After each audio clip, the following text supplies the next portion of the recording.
Arsenal 5, Sheffield United 0. A very good win for Arsenal against a very, very poor Sheffield United team. And I just feel that it was really good for Arsenal to make some changes within the game, as well as giving some players a rest. We've obviously got the situation of Jesus and Thomas Partey with their niggling muscular injuries. And there's also talk of Martin Ødegaard also having some sort of a hip problem as well. I think it is a hip problem.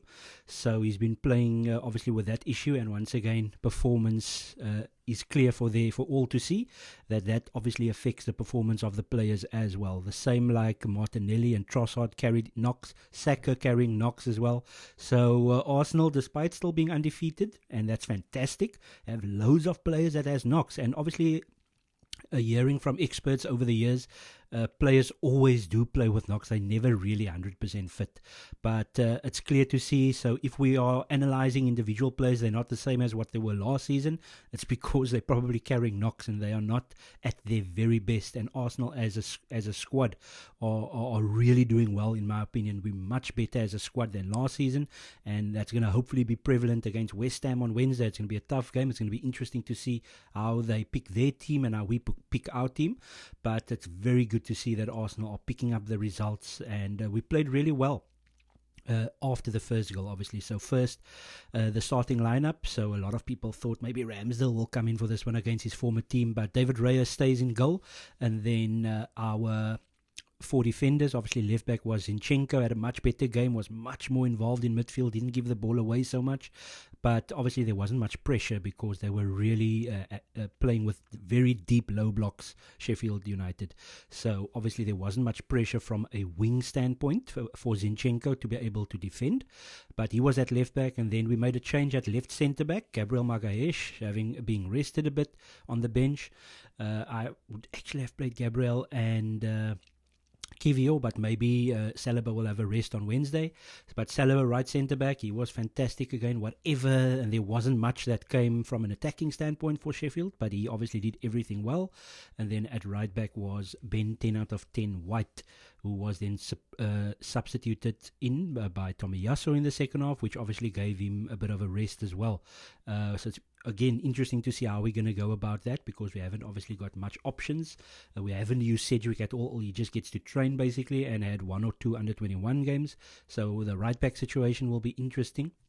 Maybe it's going to be Zinchenko and Tomiyasu on Wednesday. With White and Saliba, they need breaks. They need a bit of a rest. Big game next Saturday against Newcastle, the Magpies. And then obviously in midfield, changes with Rice now playing the 6, and then we had Kai Havertz and Emile Smith-Rowe. I felt they didn't really take their chance, but they were still solid. There was no real errors or anything, and they did contribute here and there to our attacking play, but nothing outstanding. But that was so we played 2 10s in this game, rather than saying a left 8 and a right 8/10. It was more 2 10s, trying to get in between those spaces of this very deep lying low block from Sheffield United. And then obviously up front we had Martinelli, Nketiah through the middle, who was absolutely superb, and Bukayo Saka on the right wing. It's very tricky, obviously, or difficult in Premier League games for Arteta to really change that much, even though our wide players are decent, so Nelson, Trossard, the likes. So it's going to be interesting to see how we go about it, especially if we have a slightly easier game. No games is easy. However, Sheffield United at home really is one of the easier games. Maybe Burnley will end up being that as well from the lower teams, and then obviously Luton home and away should be very comfortable games in terms of this season. But so Eddie Nketiah, fantastic performance. Obviously he's in a lose, well, not himself, obviously within Arsenal's group they don't really look at it as the fans do, but obviously with the fact that we are sometimes profligate in front of goal, there's always a lot of talk about our striking situation. Even Jesus, that can be a little bit wasteful at times, and he was absolutely superb against Sevilla, and then obviously picked up a hamstring injury, which will very likely keep him out till either up till the international break or after the international break. Once again, key players injured just before that 2-week period before the international break. which then leads them to recover during the international break. And then they're back, and then they break down again. This is now Thomas Partey and Jesus. But so Nketiah, obviously, if he doesn't score against Sheffield, then everybody says, oh, but he can't even score against the worst. And now he scored a hat-trick, and there's still, but this, but that. But he can't score against big teams, but he scored against Chelsea and Man United over the past couple of seasons. So he probably is not that echelon of striker that we need for that next step, and that is where the concern comes in. And not really concern, but just from the eye test and production or productivity, assists, goals, when he starts, when he comes on off the bench, what sort of impact does he have in terms of numbers? He does work hard always, and he presses. He's really good with his pressing, and sometimes really good with his back to goal as well, bringing the other players in, like our left 8 and our 10 and our 2 wide players. So he does do well in those instances, but I really like the way that he took this game by the scruff of the neck.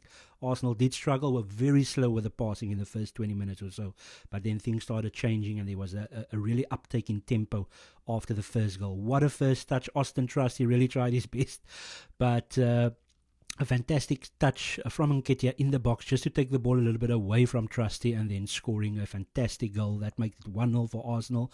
And we really looked good because the tempo was pushed up in the first half, let's say the second part of the first half, and Arsenal were 1-0 ahead.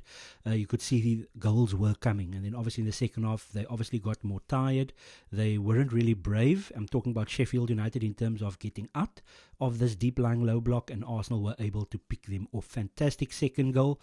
Yes, you could have said there was a bit of interference from Ben White, and once again the VAR checking every single goal, but it was deemed no foul there.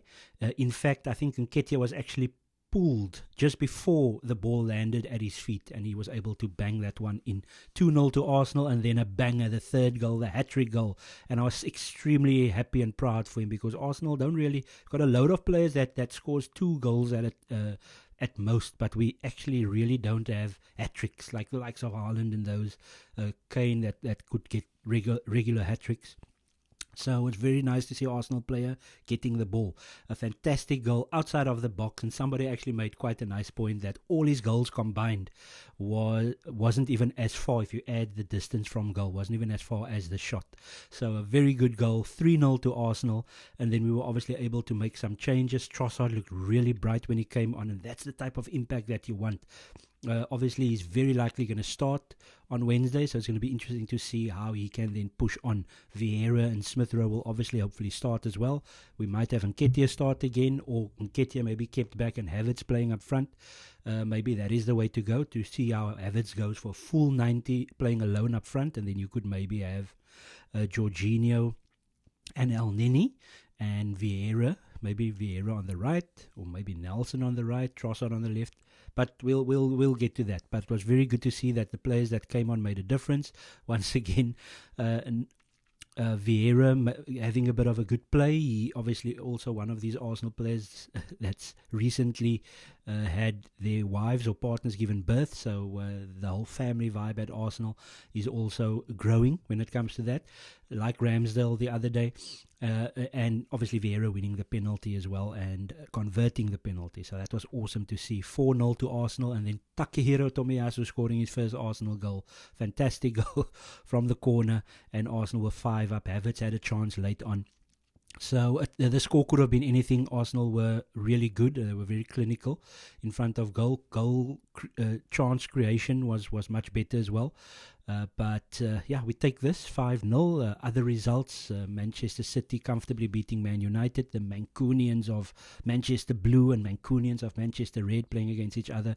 And Man City dominating that game once again. Liverpool continue to look good, continue to pick up the points. They just need to... We'll see how Liverpool goes. They are obviously a serious threat, and they've soon got Man City and Arsenal, so we're going to see how that one goes, and if they continue to pick up points against the teams that are obviously lower down.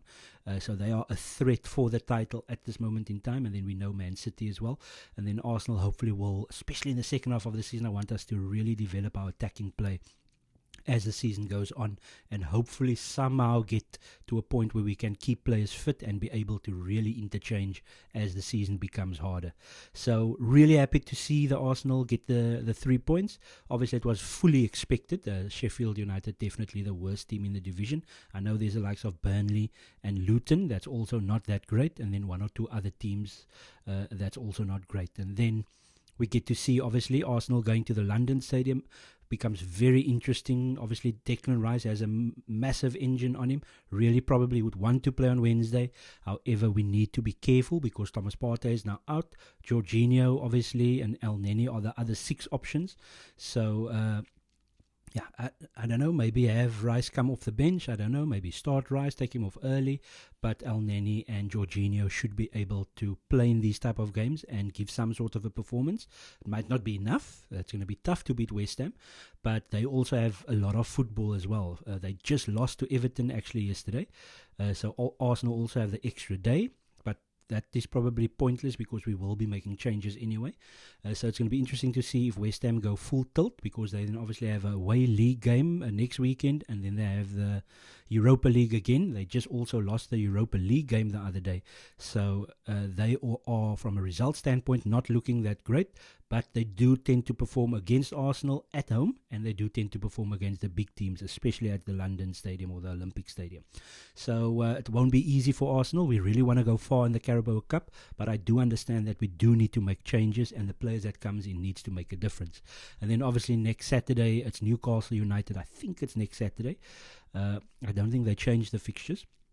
So that's probably the late game next Saturday at St James's Park. The last 2 results for Newcastle hasn't gone well. Lost at home in the Champions League, and they drew with Wolves at the Molineux, a Wolves team that's actually doing really well so far this season.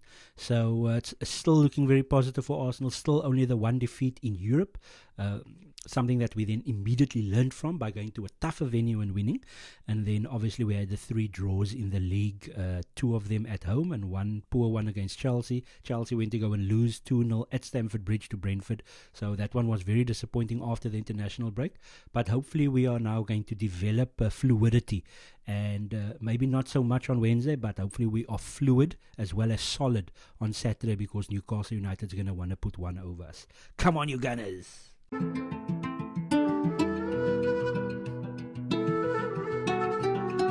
Cadence.